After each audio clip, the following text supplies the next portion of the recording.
And could I just make one comment on what Mark has said, which is this.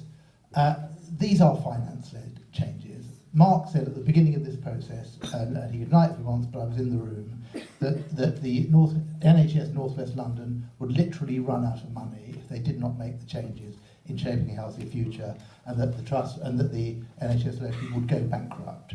And we can have an argument. I think it would be a fairly fruitless argument about overall budgets in the NHS.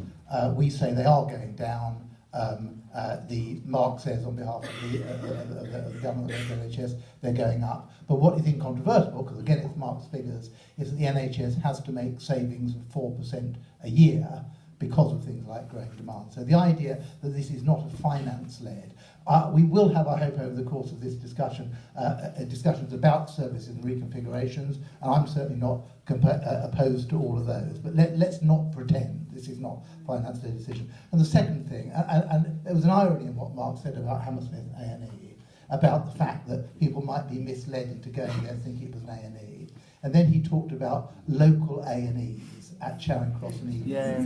This, in a way, this is the most disgusting thing that's happened in this process. This is pure politics.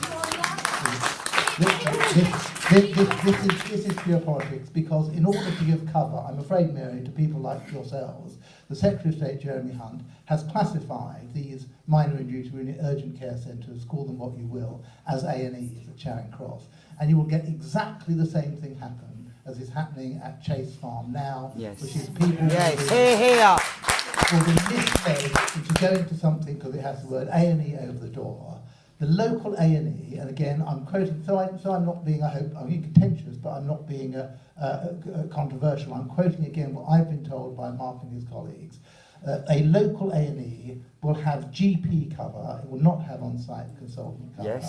And it will be almost indistinguishable from what we now know as minor injuries and treatment centres. It will have, they're not even guaranteed to have 24-hour GP cover, which was news to me, but there will be possibly X-ray, but there will not be any of the emergency services. So in the case of Charing Cross, all the emergency surgery, the world-class stroke unit, the intensive treatment unit, and the A&E as we know it, will all be gone. And to be fair to Mark, he's been totally honest about that. And again, I almost smiled when Marcus said at the beginning that there's been disinformation. Certainly in Hammersmith, most of that disinformation has come from the local authority, who again would like to pretend. Shame on you. Would like to pretend that this is the case, this is what's happening. So final point on the question.